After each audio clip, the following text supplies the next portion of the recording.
Good morning, surrendered souls. Day 19. Day 19. So today we're just thinking about how meditation can help with emotional regulation. Now I know about a week ago or so we talked about emotional balance, and it's a very similar concept here.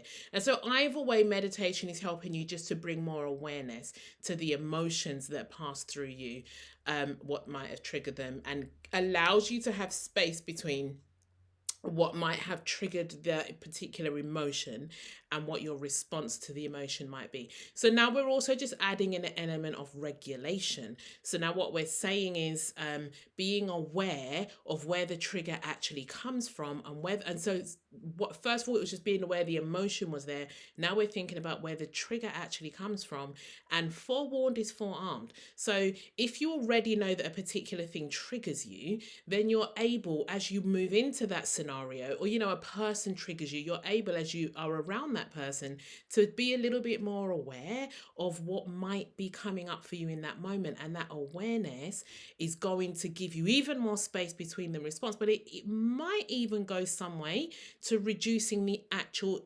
intensity of the emotion in the first place. So we'd started with the emotional balance, and now we're moving into that element of regulation. Now, and this is a very real thing. I know for me, I've got all kinds of triggers, but one of them were people just being too close to me. Like, I don't like that. And so once I realized that that was a trigger for me, now whenever I'm in any scenario where somebody might be getting too close, I'm able to do, I mean, it's probably not great because in A Course in Miracles, they talk about not using your intellectual faculty to soothe your heart. But in those scenarios, I still do. I haven't finished reading A Course in Miracles, so I'm definitely not my finished product.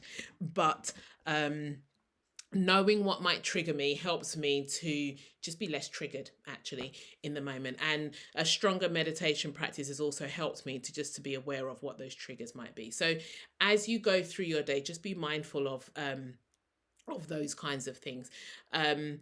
And as we sit in our meditation today, notice any emotions that might arise for you, and just see if you can just observe them, but don't get attached to them. Okay, it's almost as if, now one of my friends said to me that she has an analogy where she imagines that she's sitting on a windowsill, sitting by the window in her room, just watching the dynamic. Okay, so but don't follow it. You're just there, but you're not attached to it.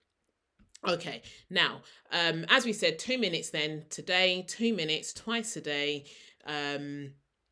So enjoy that, enjoy your meditation time. Now, what might you be noticing by now, day 19? You can be noticing that you're handling stress or frustrations a bit differently. Maybe you're able to pause before you respond in challenging situations. And this is your emotional regulation in action. And as I've said, if you can start to do some of that reflection work, maybe in your journaling or something, do some of the reflection work that lets you start to see where a trigger starts. Okay, have a wonderful day, and I will see you tomorrow for day 20.